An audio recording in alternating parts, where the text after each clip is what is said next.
नायक को, नमो ओंकार वाणी को, नमो उन कुंद प्रभु को जिन्होंने ओंकार धारण की।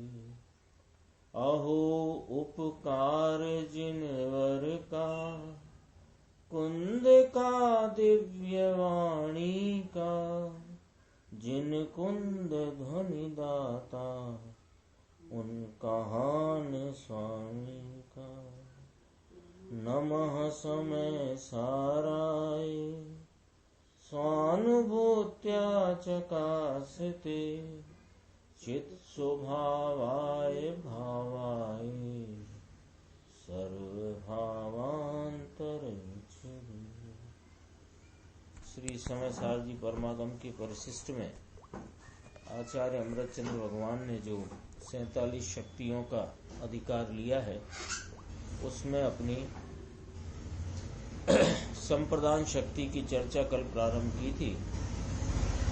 संप्रदान, ये 6 कारक शक्तियों का वर्णन आचार्य भगवान ने 41वें नंबर की शक्ति से प्रारंभ किया। कर्म शक्ति, कर्ता शक्ति, करण शक्ति, संप्रदान शक्ति। इसमें आचार्य परमात्मा कहते हैं, स्वयं दीयमान भाव उपेयतमयी संप्रदान शक्ति, यानी अपने द्वारा दिया जाता जो भाव है उसको प्राप्त करने की योग्यपनामयता की, उसके प्राप्त करने की पात्रपनामयता की जो शक्ति है, ऐसी संप्रदान शक्ति आत्मा में त्रिकाल परिपूर्ण रूप से विद्यमान है। अपना जो विषय चल रहा था कल, करण शक्ति के बाद ये संप्रदान शक्ति का वर्णन चलता था।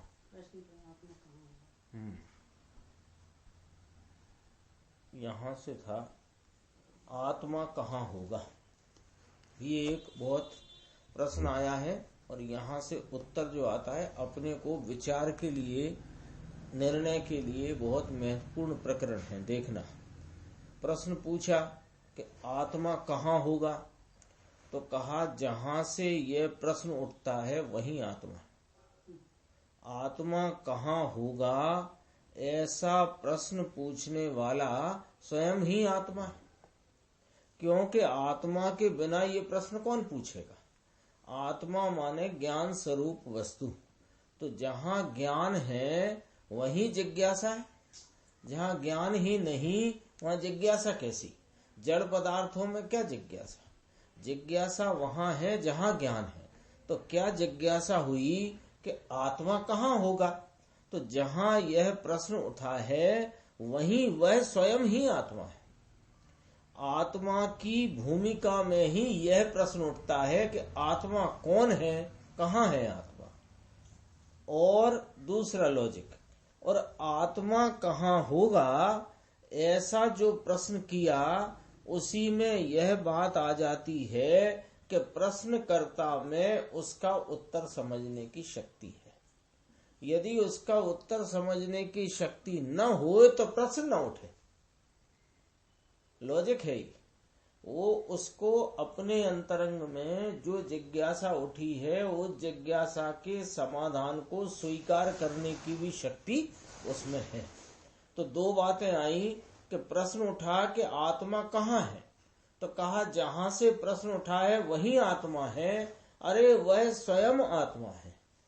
और आत्मा कहाँ होगा ऐसा प्रश्न किया, उसी में यह बात आ जाती है कि प्रश्नकर्ता में उसका उत्तर समझने की शक्ति है। आत्मा कहाँ होगा उस प्रश्न के उत्तर में ज्ञानी ऐसा फरमाते हैं क्या कि यह जो ज्ञाता दृष्टा है वही आत्मा है। और प्रश्नकर्ता को ऐसा उत्तर लक्ष्य में आता है, ख्याल में आता है कि ज्ञानी ने मुझसे ऐसा कहा।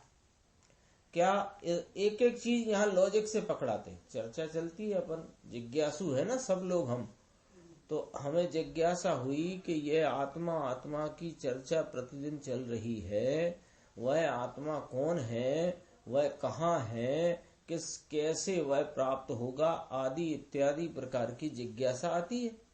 तो कहते हैं जहां यह प्रश्न उठा है कि आत्मा कहाँ होगा, वही आत्मा है।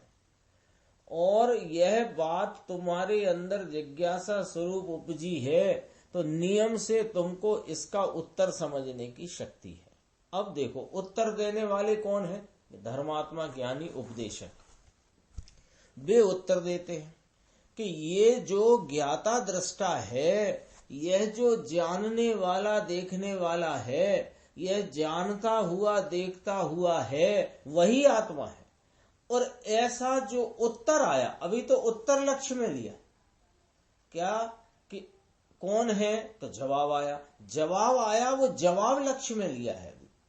तो जवाब लक्ष्य में लिया माने ख्याल में लिया कि यह ज्ञानी धर्मात्मा उपदेशक ने मुझे यूं बताया है कि जो ज्ञाता दृष्टा स्वरूप है, जो जानने वाला देखने वाला है, वही आत्मा है। ऐसा अभी वो उत्तर लक्ष्य में लिया, ठीक है ना। अब कहते हैं कि जिस ज्ञान में तूने ये ख्याल किया कि ज्ञाता दृष्टा है वह आत्मा है, वह ज्ञान ही तुम हो। कितनी गजब की शैली है, एकदम समझो प्रैक्टिकल शैली है। आपको ऐसे हथेली पे दे देते हैं कि लो भाई प्राप्त करो ये तुम्हारी वस्तु, तुमको यदि जिज्ञासा है तो। अब जिसको जिज्ञासा ही नहीं उसके लिए तो कोई उत्तर नहीं। जिसको जाना हो गांधी पार्क, वो पूछे किसी से कि गांधी पार्क कहाँ है, तो उसको उत्तर समझने की शक्ति है तब पूछा है। और जाना जिसने दरकार करी है, वो उसका जो उसने उत्तर दिया कि यहाँ से दाएं मुड़ना, उसको ख्याल में लेगा। जिसको दरकार ही नहीं है वो क्यों करके ख्याल में लेगा। तो जिसने दरकार करके पूछा कि आत्मा कहाँ है, तो कहा जहां प्रश्न उठा है वही है आत्मा। अरे वही है आत्मा, और ऐसा उत्तर समझने की शक्ति उसमें मौजूद है। तो उत्तर क्या दिया कि ज्ञाता दृष्टा है, जानन हारा देखन हारा वह आत्मा है। सो ऐसा जो ख्याल किया, अरे ये जो जिस ज्ञान द्वारा वह लक्ष्य में आता है, उस ज्ञान में ही आत्मा है। इसलिए हे भाई, तू स्वयं ही आत्मा है, इसलिए अपने ज्ञान में ही आत्मा को ढूंढ। ज्ञेयों में, शास्त्रों में, निमित्तों में, उपदेशों में नहीं। उपदेश से जो तुमने ख्याल में लिया कि मैं तो जानने वाला हूँ, जानने में आने वाला मैं नहीं, वहाँ उपस्था जो राग आदि भाव है वो मैं नहीं, मैं तो जानने वाला हूँ, ऐसा जिस ज्ञान में लक्ष्य में लिया वो ज्ञान तुम। ऐसे पकड़ाते हैं बात को। यह शरीर तुम नहीं हो, तो शरीर में ढूंढने से आत्मा नहीं मिलेगा। देह तो जड़ है, रूपी और दृश्य है, उससे भिन्न चेतन अरूपी और दृष्टा आत्मा है। ये जो देह है ना, ये दृश्य है और आत्मा दृष्टा है। यह रूपी है, जड़ है, दृश्य नाम देखने में आने वाला है, और ये देखने वाला है। तो चेतन अरूपी और दृष्टा आत्मा है। देह विनाशी है, आत्मा अविनाशी है। देह इंद्रिय गोचर है, आत्मा इंद्रिय गोचर नहीं, किंतु अतीन्द्रिय है। ये लक्षण भिन्नता आई नहीं आई? सब लक्षण आए सामने। दोनों की भिन्नता कैसे हो? लक्षण के अलावा भिन्नता का क्या साधन? घर में गेहूं आए, दाल आए, चावल आए, तो बीनने में कैसे बीनते? लक्षण भिन्नता से। और कोई तरकीब हो तो बताओ। लक्षण भिन्नता से ही गेहूं, चावल, दालें बनती हैं, तो उनमें भेद कैसे करते हैं? लक्षण भिन्नता से। यह मैं देह आत्मा नहीं हूँ, ये बात तो मोटी बुद्धि में समझ में आती है। क्यों कि अपने जीवन में 10-5 प्रसंग 2-4 बने होंगे, जब ये यहीं पड़ा रह गया और इसमें रहा चेतन चला गया, तो ये तो स्पष्ट जान पड़ता है ना, ये दो वस्तु अलग हैं। तो दो वस्तु अलग हैं तो अलग महसूस क्यों नहीं होती? तो कहते हैं चलो लक्षण भिन्नता से देखोगे तो मालूम पड़ेगा। देह विनाशी है, आत्मा अविनाशी है। देह इंद्रिय गोचर है, आत्मा इंद्रिय गोचर नहीं, किंतु अतीन्द्रिय है। देह संयोगी कृत्रिम वस्तु है, आत्मा असंयोगी स्वाभाविक वस्तु है।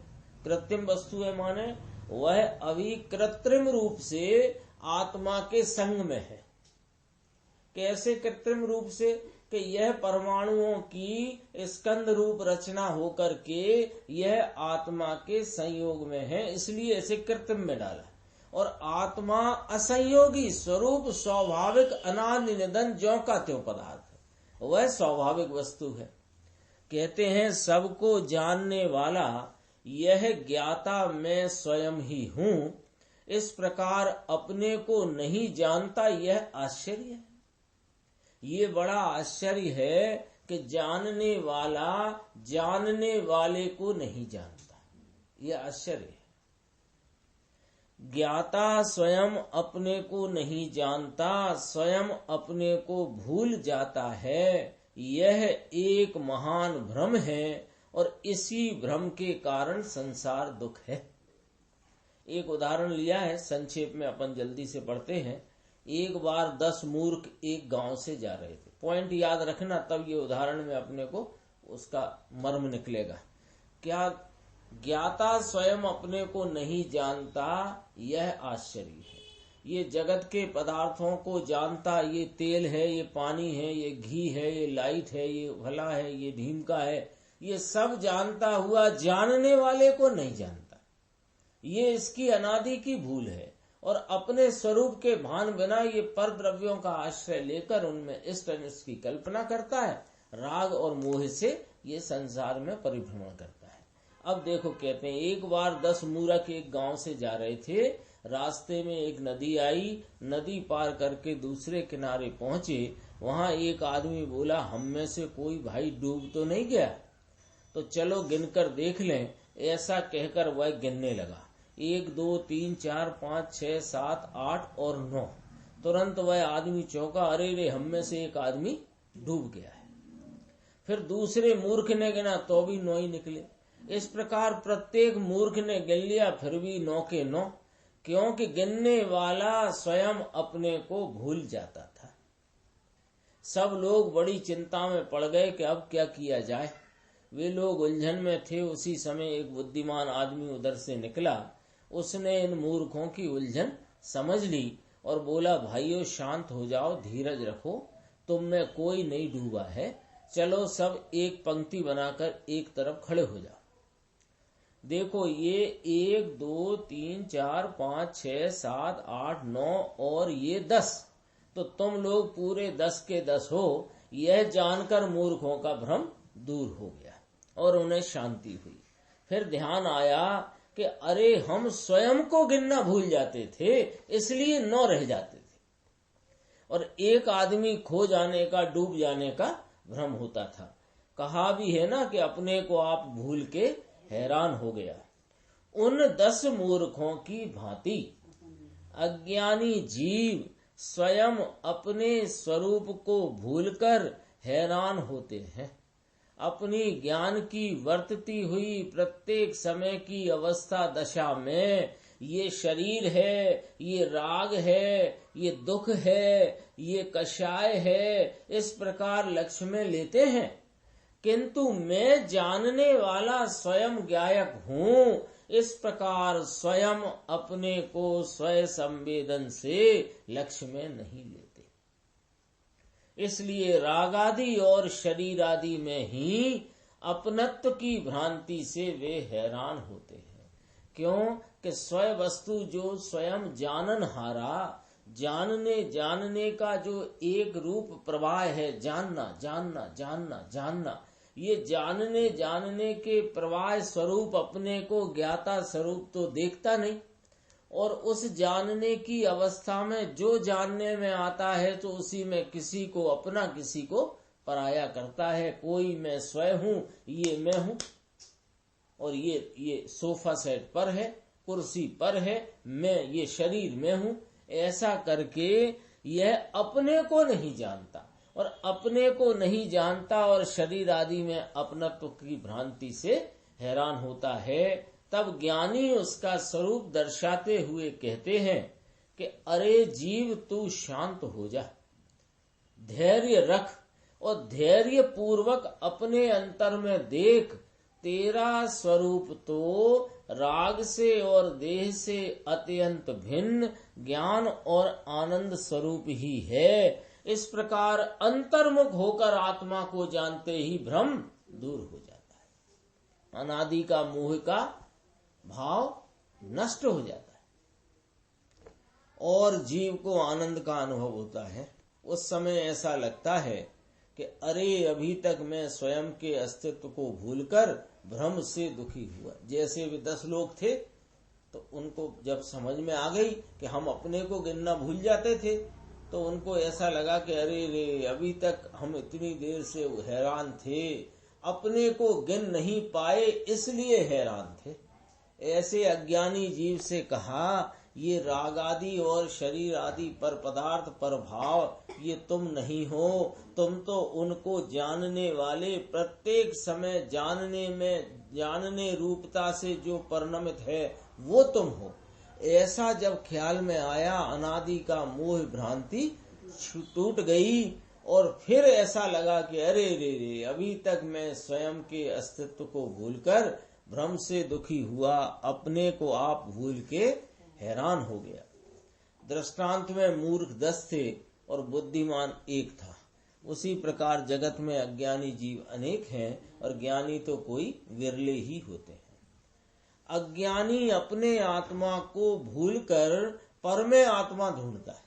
ये बात यहीं से उठी अपनी। आज प्रश्न आया था ना, आत्मा कहाँ होगा अथवा कौन है आत्मा, तो वहां से जो बात शुरू करी उसी की बात चलती आई। इसका अब यहाँ पर सरवाला आता है।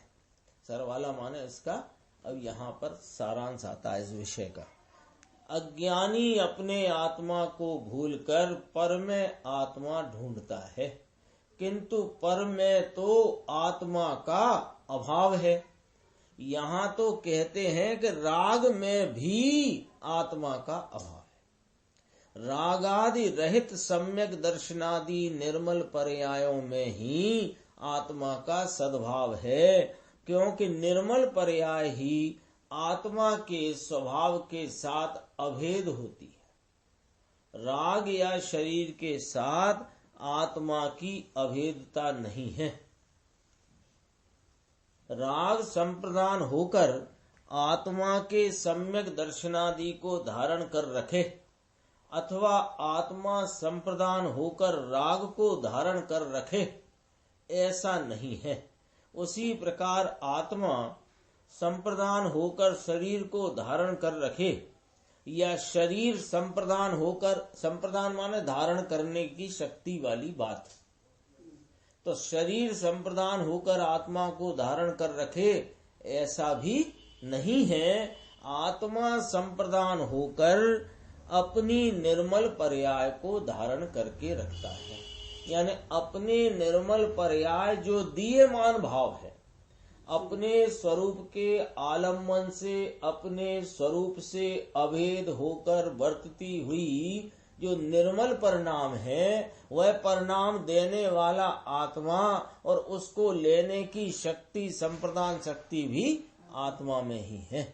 सो वह आत्मा अपनी त्रिकाल विद्यमान संप्रदान शक्ति से उस दीयमान भाव को, उस प्रकट हुए निर्मल भाव को अपने में धारण करता है।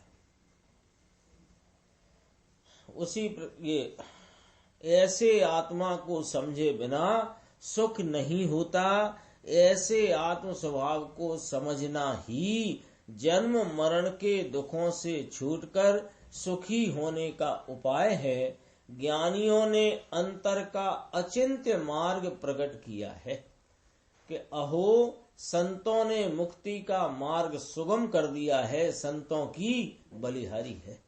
अचिंत शब्द आया ना, अचिंत मार्ग प्रकट किया है, यानी यह सामान्य रीति से तुम्हारे चिंतन में भी नहीं आ सकता, ऐसा मार्ग। अचिंत आमाने नहीं, चिंत्य, चिंत माने चिंतन में आने योग्य। सामान्य रीति जो लौकिक की है मन के द्वारा, इंद्रियों के द्वारा चिंतन में नहीं आ सकता। हाँ नहीं, वो तो अंतर का अचिंत मार्ग प्रकट किया, तो ये चिंतन में ऐसे लौकिक रीति से नहीं आ सकता। ये पारलौकिक रीति जो सर्वज्ञ देव ने बताई और आचार्य भगवंतों ज्ञानियों ने समझाई, वहां से ही यह बात समझ में आती है। आगे चलते हैं अपन अगले पेज पे। जिस ज्ञान का विकास मात्र पर लक्ष्य से ही कार्य करे वह ज्ञान मिथ्या है। वह मिथ्या ज्ञान सचमुच ज्ञान स्वभाव ने नहीं दिया है और ज्ञान स्वभाव उसका पात्र यानी लेने वाला, ग्रहण करने वाला, दान लेने वाला नहीं है, वो भी नहीं है। अब ये विषय दूसरा आया, यहाँ तक विषय वो था आत्मा को नहीं दे सकता। हाँ, ये जो मिथ्यात्व रूप ज्ञान है, कौन सा ज्ञान?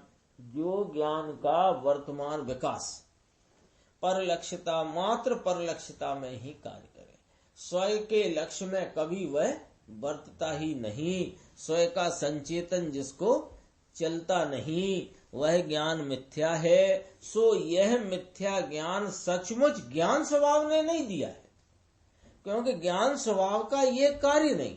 ज्ञान स्वभाव स्वरूप ज्ञायक वस्तु ये तो ज्ञान की निर्मल पर्यायों को दे, ऐसा इसका स्वभाव है। दे और ले, क्योंकि वहां से मिलाओ कर्म शक्ति से। कर्म शक्ति की चर्चा चली थी ना 41वें नंबर की, तो क्या बात कही थी वहां कि जो सम्यक दर्शनादि निर्मल पर्यायें, भाव शुद्ध ज्ञान की पर्यायें, वे ही वास्तव में आत्मा के कार्य हैं। यह राग और मिथ्यात्व आदि मोह राग देश की दशाएं ये आत्मा का कार्य नहीं है, क्योंकि यदि ये आत्मा का कार्य मानो तो फिर आत्मा ये कार्य सदैव करे, सदैव नहीं करता। इससे ये सिद्ध हुआ ये आत्मा का कार्य सदैव नहीं करता, मतलब सदैव आत्मा में वे नहीं पाए जाते।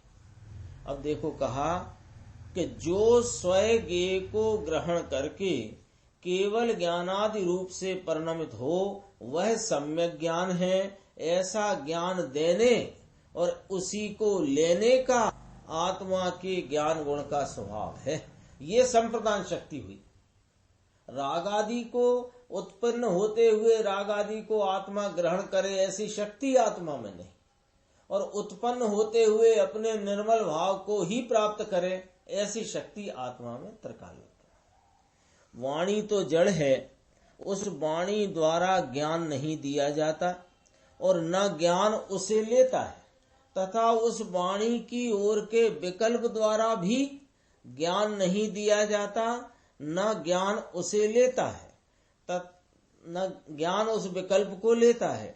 आत्मा स्वयं ही अपने ज्ञान स्वभाव में से ज्ञान देता है और उस निर्मल ज्ञान को ही लेने का ज्ञान गुण का स्वभाव है। कितनी गजब की बात है कि यहाँ अभी अपन श्रवण करते हैं गुरुदेव श्री की पवित्र वाणी का, हितकारी वाणी का श्रवण करते हैं ना, तो श्रवण करते हैं तो वह जो शब्द हैं जड़ रूप हैं, उनके द्वारा यह ज्ञान नहीं होता कि मैं त्रिकाल संप्रदान शक्ति स्वरूप हूँ। और उस समय उठता हुआ ये विकल्प का जो भाव है वो वाणी के प्रति बहुमान है, अथवा ये वाणी में ये कहा इस प्रकार जो विकल्प के साथ लक्ष्य ख्याल में लिया, यह विकल्प द्वारा भी ज्ञान नहीं दिया जाता। तो ज्ञान कौन देता है कि ज्ञान स्वभाव ज्ञान देता है और ज्ञान स्वभाव ही उस निर्मल ज्ञान को लेता है। देखो आत्मा स्वयं ही अपने ज्ञान स्वभाव में से ज्ञान देता है। ये ज्ञान कौन सा कहलाएगा? जब यह ज्ञान स्वभाव को स्वीकार करता हुआ अपने स्वरूप का संचेतन वाला जो भावशुद्ध ज्ञान है, उस ज्ञान को देने वाला ज्ञान स्वभाव है और उसी को लेने वाला ज्ञान स्वभाव।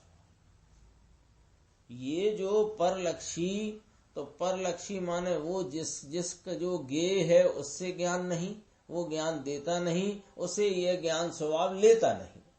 और साथ में उठता हुआ जो विकल्प है वो भी ज्ञान देता नहीं और उसे ज्ञान स्वभाव लेता नहीं।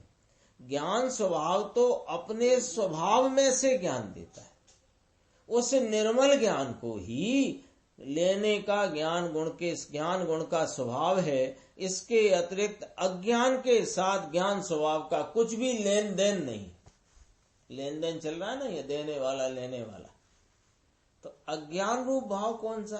कि ज्ञान की वर्तमान विकास रूप अवस्था में जो मात्र परलक्षता से होता हुआ जो ज्ञेय संबंधी का ज्ञान है और वहां उठता हुआ जो विकल्प है और उसमें एकमात्र परलक्षता वर्तती हुई जो मिथ्यात्व की धारा है, ये कोई भी न ज्ञान स्वभाव में से दी जाती न ज्ञान स्वभाव द्वारा ली जाती। आत्मा के साथ अभेदता करके जो ज्ञान प्रकट हुआ उसी के साथ आत्मा को लेन देन है। मिलाओ पहली लाइन से अपन, जिस ज्ञान का विकास, ज्ञान तो किसी समय बिना कार्य रूप से रहता नहीं, यानी ज्ञान का परिणमन जानना तो निरंतर चल रहा है। अब इस जानने के दो हिसाब बनाए, दो हिसाब हैं तो बताते हैं कि एकमात्र परलक्ष्य में जो कार्य करता है ये ज्ञान को मिथ्या कहा, और ऐसे ज्ञान को और उधर उत्पन्न होते विकल्प विकल्प किसी को लेने का देने का आत्मा का स्वभाव नहीं। तो आत्मा ऐसे मात्र परलक्षिता वाले परिणाम ज्ञान के भाव का लेन देन करने वाला नहीं है। लेकिन फिर किसके साथ आत्मा का लेन देन है? कि जो ज्ञान आत्मा के साथ अभेदता करके प्रकट हुआ, यानी जिसने परलक्षिता को छोड़कर, परलक्षीपना छोड़कर स्वलक्ष्य में जो ज्ञान का उपयोग वर्तन हुआ, परिणमन हुआ, वह ज्ञान आत्मा से अभेद है। और ऐसा अभेदता के साथ जो ज्ञान प्रकट हुआ उसी के साथ आत्मा को लेन देन है। वह ज्ञान स्थिर रहकर केवल ज्ञान हो जाएगा। मात्र पराश्रय से वर्तता हुआ ज्ञान आत्मा के साथ स्थिर नहीं रह सकेगा, वह तो नष्ट हो जाएगा। ये क्या कहते हो? ज्ञान तो प्रति समय का नष्ट ही होता है कि हाँ नष्ट होता है, लेकिन जो ज्ञान का विषय बहिर्लक्षी है ना, उसमें निरंतर विषय बदलता है। जितना भी ज्ञान के विकास की बहिर्मुखता पराश्रय वाली जो उपयोग दशा है उसमें नियम से विषय बदलता है। अपने को लगे कि भले हम इसको एक टक से देख रहे हैं, एक टक से देखने पर भी विषय बदलता है, क्योंकि कभी वहां रूप विषय बनता है, कभी गंध विषय बनता है, कभी स्पर्श विषय बनता है ना, और उसमें भी अलग अलग विषय बनते, तो वो विषय निरंतर बदलते हैं। और एक जो आत्मा के साथ अभेद होकर वर्तने वाला ज्ञान है, यह जब स्थिर होकर के वर्तता है तो इसी ज्ञान में स्थिर होने की शक्ति है। उसका विषय भी एक ही है। क्योंकि इसका विषय एक ही है और वह बदलता नहीं है, इसमें स्थिरता होती है। शुरू में स्थिरता कम होती है और बाद में वह साधक दशा बढ़ते हुए स्थिरता विशेष होती है। लेकिन स्थिरता होती ही सिर्फ आत्मा के साथ अभेद रूप से वर्तने वाले स्वाश्रय के ज्ञान में। पराश्रय वाला जितना भी ज्ञान का परिणमन है उसमें स्थिरता होती ही नहीं है। देखो यहां लिया, आत्मा के साथ मात्र पराश्रय से वर्ता हुआ ज्ञान आत्मा के साथ स्थिर नहीं रह सकेगा, वह तो नष्ट हो जाएगा। इसलिए हे भाई, यदि तुझे अपने ज्ञान को टिकाना हो, ज्ञान की विकास की अवस्था परिपूर्णता प्राप्त करना हो, विकसित करना हो, तो उसे आत्मा में समर्पित कर दे। वर्तते ज्ञान को आत्मा में समर्पित कर दो। जिस प्रकार सर्वज्ञ भगवान के निकट जाकर बोलते हो ना, अर्घ अर्घम समर्पयामि स्वाहा, है ना, अर्घ अर्घ समर्पयामि स्वाहा करते हो, उसी प्रकार इस सर्वज्ञ स्वभावी निज आत्मा के निकट जाकर उसी में अंतर्मुख होकर ज्ञानम समर्पयामि स्वाहा कर दे, तो तुझे सर्वज्ञता प्रकट हो जाएगी। उस सर्वज्ञता को देना तथा उसको लेकर उसका संप्रदान होना, वह तेरे ज्ञान गुण का स्वभाव। अब ये तो ज्ञान गुण की बात करी, अब श्रद्धा की बात करते हैं। ज्ञान की भांति श्रद्धा गुण में भी ऐसा स्वभाव है कि वह सम्यक दर्शन रूप भाव को दे और स्वयं ही उसे ग्रहण करे, अर्थात उसका संप्रदान होए। किंतु मिथ्या श्रद्धा को दे अथवा के ले, ऐसा श्रद्धा गुण का स्वभाव नहीं है। स्वयं सन्मुख होकर आत्म स्वभाव की श्रद्धा की उसे देने लेने का स्वभाव होने से वह आत्मा के साथ सदैव स्थिर रहेगा। अर्थात श्रद्धा गुण सदैव सम्यक्त पर्याय देता ही रहता है और स्वयं ही संप्रदान होकर उसे लेता रहेगा। इसी प्रकार ज्ञान और श्रद्धा की भांति अब चारित्र गुण में घटाते हैं। ज्ञान श्रद्धा की भांति चारित्र गुण का भी ऐसा ही संप्रदान स्वभाव है कि अपने अनाकुल शांत भाव को दे और उसी को स्वयं ग्रहण करे। शांति से विपरीत आकुलता यानी राग द्वेष रूप भावों को देने या लेने का चारित्र गुण का स्वरूप नहीं। बोलो साहब, मंजूर के नहीं मंजूर बात? ये बात गंभीर है। श्रद्धा गुण की भी देखी अपन ने, ज्ञान गुण से शुरू हुई थी ना। पर मात्र पराश्रय में वर्तता हुआ जो ज्ञान, वह ज्ञान मिथ्या है, उसे देने लेने का आत्मा का स्वभाव नहीं है। जो ज्ञान आत्मा के साथ अभेद होकर वर्तता है, मात्र वही के साथ आत्मा का लेन देन है। और इसी प्रकार वही ज्ञान स्थिर होने में समर्थ है। कौन सा? जो स्वाश्रय में वर्तता ज्ञान है वही स्थिर होने में समर्थ है और स्थिरता पूर्वक विकास को प्राप्त होकर केवल ज्ञान स्वरूप पूर्ण भाव को प्राप्त होता है।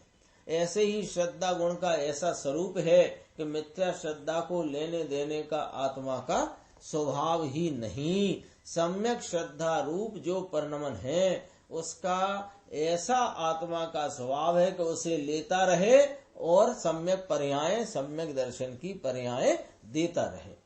फिर अब आई चारित्र की बात कि अपने स्वरूप की शांति अनाकुल भाव को देने का और अनाकुल भाव को ग्रहण करने का आत्मा का स्वभाव है। ये राग द्वेष रूप भावों को देने का या लेने का चारित्र गुण का स्वरूप नहीं।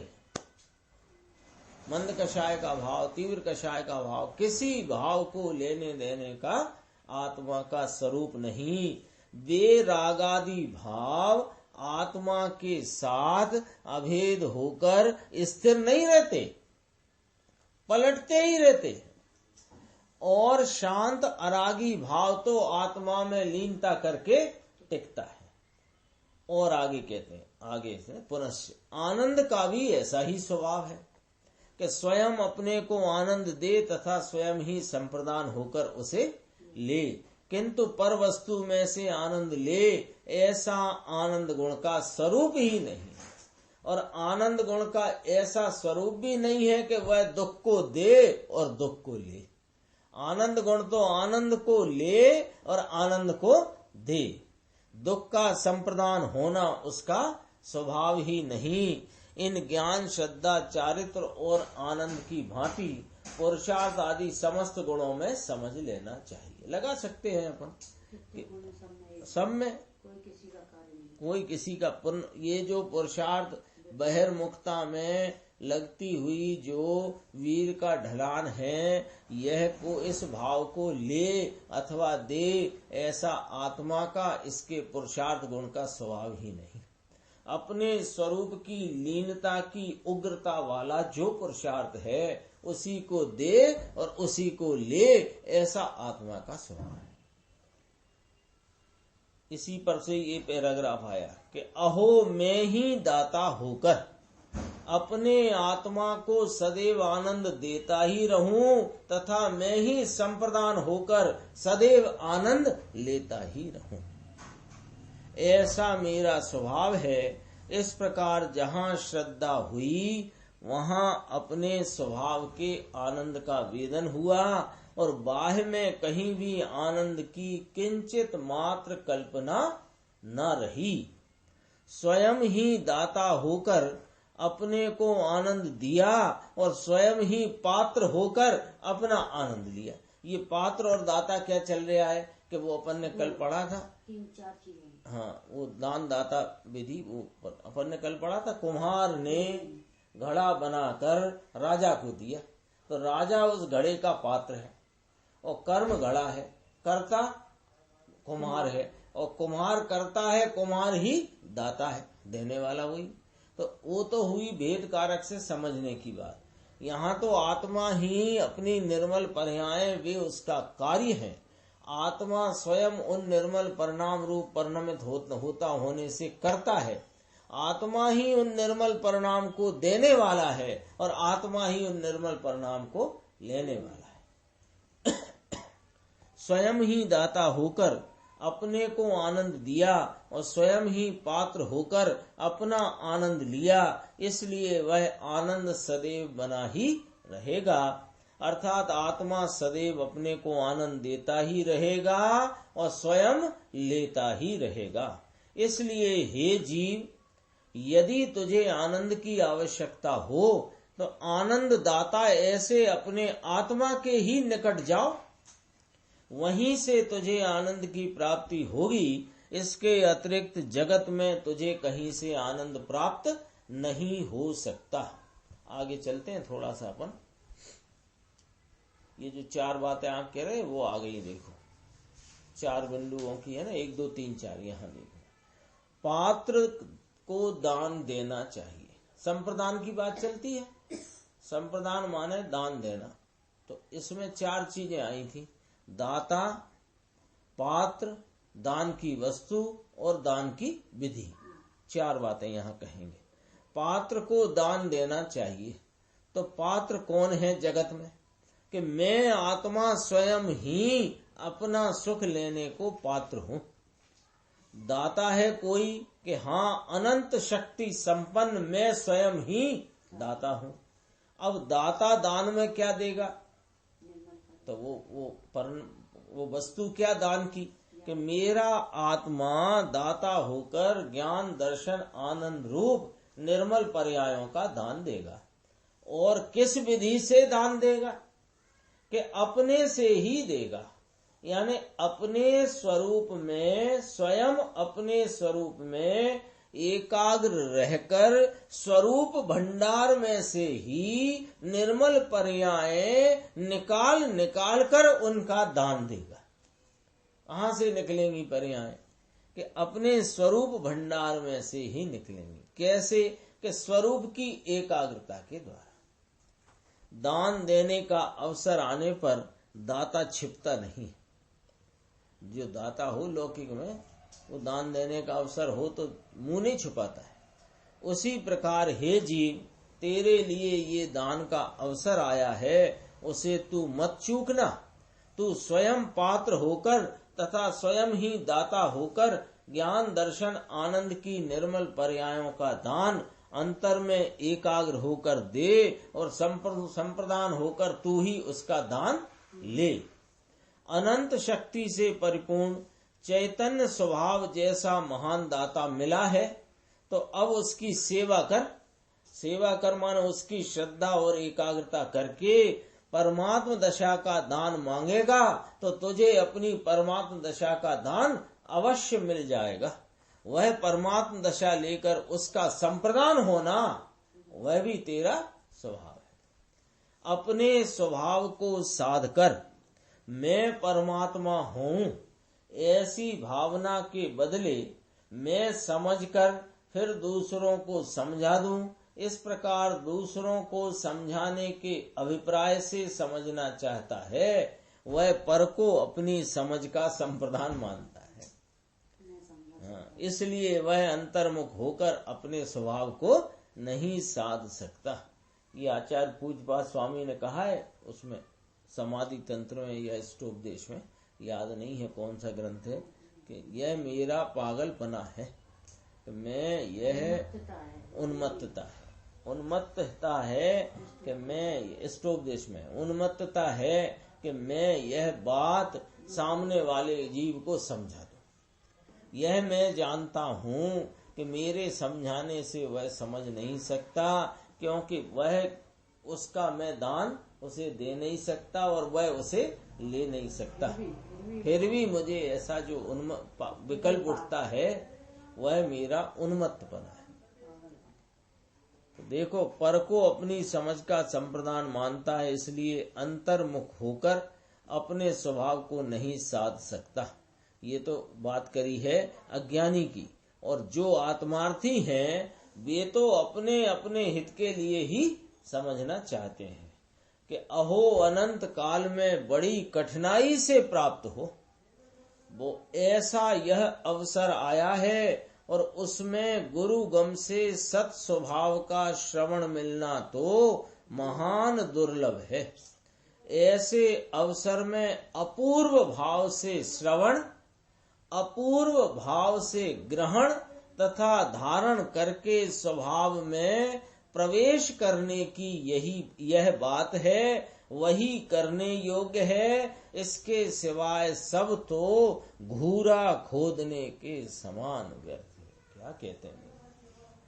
बहुत कठिनाई से यह अवसर मिलता है कि आत्मा की सच्ची बात सुनाने वाले गुरुगम माने उन गुरुओं का सत्समागम, ऐसा गुरुगम होए और सत स्वभाव का श्रवण अपने को मिले, ये कोई महान से महान, दुर्लभ से दुर्लभ अवसर है। यानी कि अरब रुपए की लॉटरी लग जाए वह सुलभ अवसर है, और यह सच्ची बात सुनने मिले ये दुर्लभ से दुर्लभ अवसर है। हाँ, अनादिकाल से अनंत बार अरबोपति खरबोपति हुआ, लेकिन यह सच्ची बात, सत्समागम, गुरुगम से मिलना, स्वभाव की बात, ये दुर्लभ से दुर्लभ है। और अब यह जब अवसर आया है, ऐसा कोई अद्भुत दुर्लभ अवसर आया है, तो अपूर्व भाव से श्रवण कर, इस शब्द को थोड़ा अपन विचार करते हैं। अपूर्व भाव से श्रवण करना, अपूर्व भाव का अर्थ क्या? कि पूर्व में तुमने जो रागादि भावों में, शुभ राग, दया, दान, व्रत, भक्ति, पूजा के भावों में हित मान करके फिर आत्मा की प्राप्ति करने के मार्ग को कभी सुना हो, उससे मत सुनना। अब अपूर्व भाव से श्रवण करना, क्योंकि पहले भी अनंत बार अनादिकाल से ये जीव 11 अंग 9 पूर्व का पाठी हुआ। यद्यपि ये दुर्लभ दुर्लभ अवसर हैं, लेकिन वहां भी ये ऐसा हुआ, लेकिन इसने राग में और एक समय की पर्याय में उपादेयता रख करके वह बात पढ़ी सुनी, इसलिए इसके वह बात कार्य करी नहीं।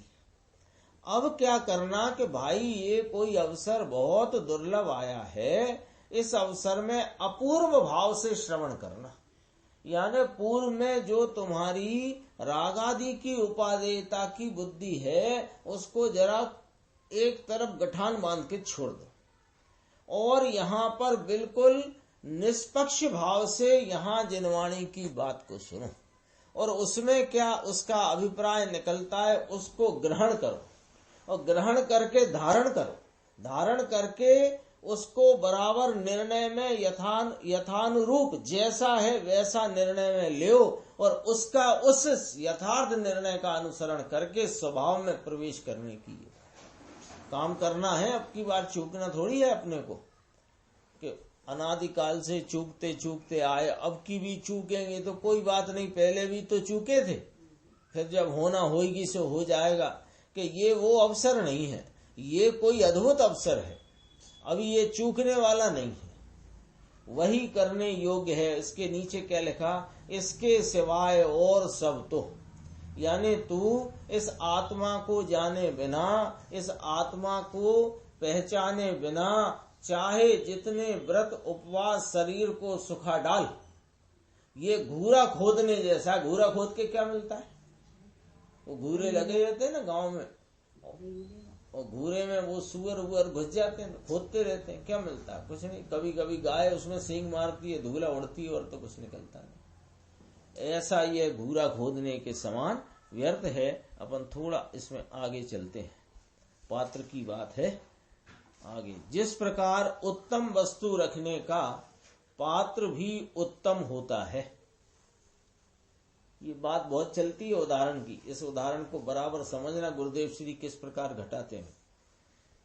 अपन जिस प्रकार घटाते हैं वो पूर्व भाव है। पूर्व भाव से मिला आपको। आगे करीब करीब एक पेज लगभग निकल गया है। 3 पैराग्राफ।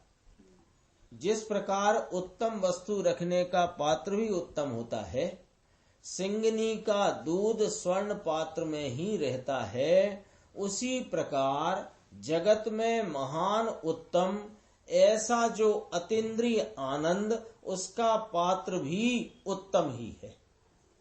कौन सा पात्र है? तो कहते हैं कि आत्म स्वभाव उन्मुख परिणति ही उस आनंद का पात्र है। ये बात बहुत चलती है।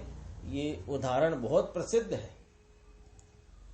अनेक विद्वानों के उपदेशों में, प्रवचनों में ये उदाहरण बहुत प्रसिद्ध है। सिंगनी का दूध स्वर्ण पात्र में ही रहता है। आचार्यों ने दिया है ना उसको। लेकिन उसको घटाना कैसे? गुरुदेव श्री ने एक जगह एक बात कही है। वो मुझे जीतू भाई है ना अपने सोनगढ़ में, जीतू भाई ने मुझे ख्याल कराई थी और वो बताया भी था, लिख के भी भेजा था, मेरे पास रखा है वो, कि गुरुदेव श्री ने कहा कोई भी उदाहरण जो व्यवहार को पुष्ट करता हो, वह उदाहरण कभी सभा में देना नहीं, और उस उदाहरण में कभी व्यवहार की पुष्टि करना नहीं। भले आचार्यों ने जो उदाहरण दिया है उसको उसी रीति से घटित करना जिस प्रकार वह वास्तविकता को प्रतिपादित करे। अन्यथा तुम्हारा उदाहरण दृष्टांत वह दृष्टांत नहीं है, वो शस्त्र हो जाता है। हाँ, ये गुरुदेव श्री ने कहा है। ये जो सिंगनी का दूध स्वर्ण पात्र में ही रहता है, इसलिए अपने में जरा कषाय की मंदता का और व्रत आदि के पालन करके पात्रता जगाओ, और फिर तुम्हें ये धर्म सम्यक दर्शन की प्राप्ति होगी। यह उदाहरण की गलत घटावट है। ये घटाने का रीति नहीं। ये सुनो यहाँ क्या गुरुदेव श्री फरमाते हैं कि अतीन्द्रिय आनंद रूप सिंगनी के दूध के समान अतीन्द्रिय आनंद आत्मा का अतीन्द्रिय आनंद अनुपम आनंद, जिसकी कोई उपमा नहीं, ऐसा आनंद उसका पात्र भी उत्तम चाहिए। तो वह पात्रता क्या है? वह पात्र कौन है? कि आत्म स्वभाव उन्मुख परिणति ही उस अतीन्द्रिय आनंद का पात्र है। आत्मा में ही ऐसी उत्तम पात्र शक्ति यानी कि संप्रदान शक्ति वो है कि वह स्वयं परिणमित होकर निर्मल अतीन्द्रिय आनंद से स्वयं परिणमित होकर उस अतीन्द्रिय अपने अतीन्द्रिय आनंद को स्वयं झेल सके, ग्रहण कर सके, धारण कर सके। ऐसा लिया। जिस जीव में ऐसा अतीन्द्रिय आनंद झेलने की पात्रता जागृत हो, उसमें गुरु के प्रति विशिष्ट प्रकार की विनय भी प्रकट होती है। ये विनय करने से नहीं आती है, ये सहज आती है।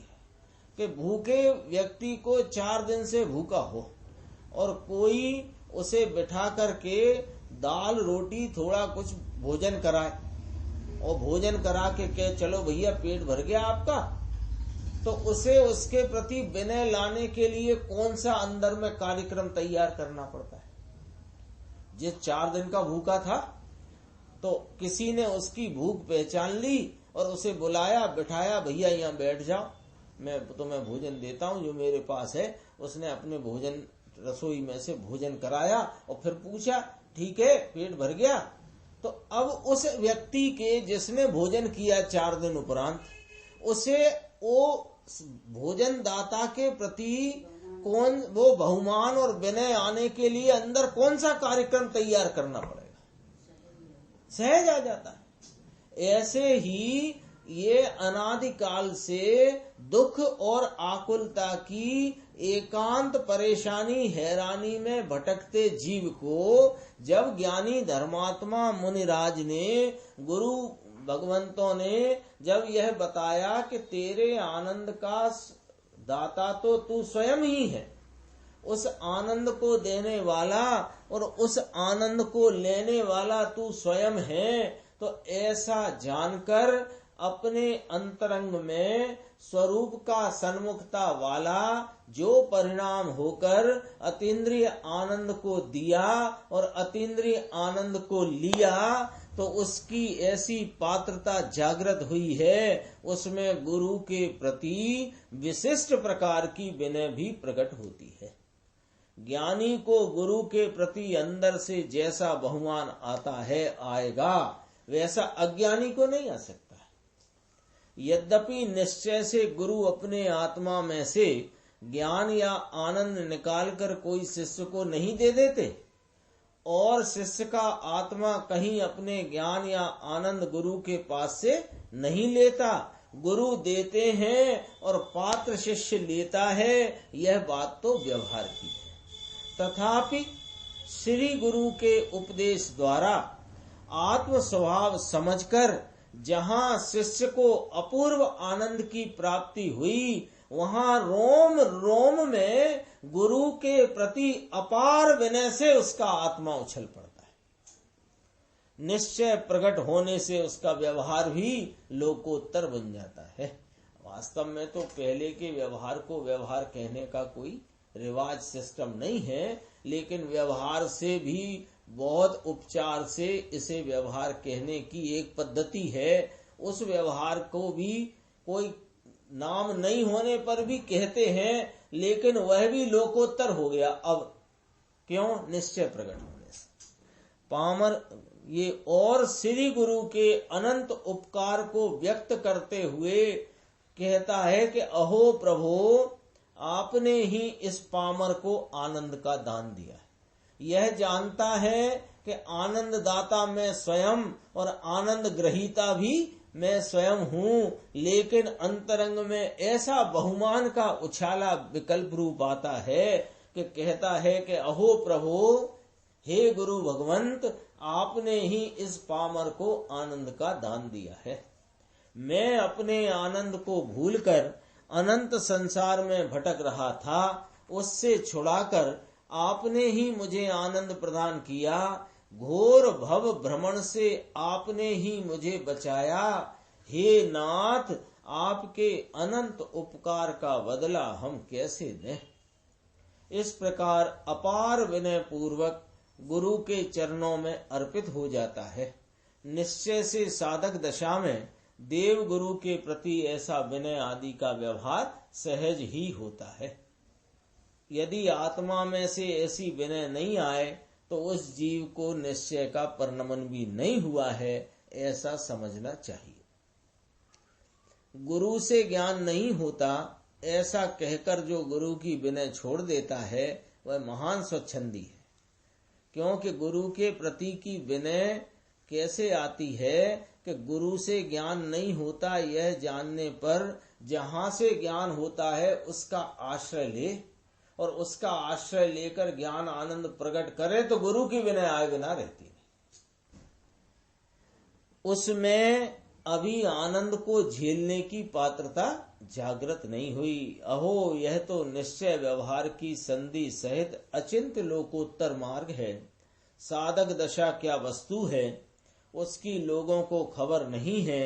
साधक को तो सभी पक्षों का विवेक वर्तता है। सम्यक दृष्टि को, चौथे गुण स्थान वर्ती को गणधर जैसा विवेक प्रकट होता है। ये कवित्व है, पढ़ लेता हूँ, यद्यपि समय हो गया, पढ़ लेते हैं कि जाके घट प्रगट विवेक गणधर कोसो, हृदय हर की महामोह को हर तू है। साचो सुख माने निज महिमा अडोल जाने, आपो ही में आपनो स्वभाव लीधर तू है। जैसे जल कर दम का तक भिल भिन्न करे, जैसे जल कर दम का तक फल भिन्न करे, तैसे जीव अजीव विलक्षण करत है। आत्म सकति साधे ज्ञान को उदो आराधे, सोई सम कीति भव सागर तरतु है। नाटक समय सार का है, अर्थ गुरुदेव ने किया, अपन पढ़ते हैं। देखो यह साधक सम्यक्त्वी की अद्भुत दशा, जिसके हृदय में गणधर जैसा निज पर का विवेक प्रकट हुआ है, जो आत्मा के अनुभव से आनंदित होकर मिथ्यात्व आदि महामोह को नष्ट करता है, सच्चे स्वाधीन सुख को सुख मानता है, अपने ज्ञानादि गुणों का अविचल श्रद्धान करता है, अपने सम्यक दर्शनादि स्वभाव को अपने में ही धारण करता है।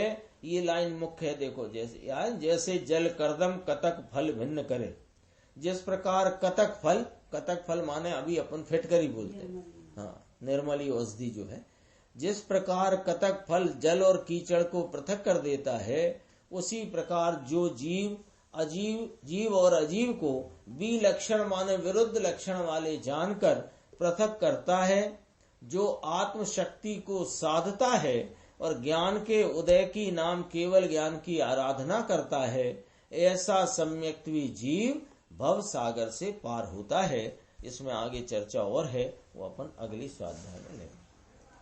निज निधि निज में बताई, यह अनंत उपकार है, उसके लिए जिन वाणी माँ को वंदना सतबार।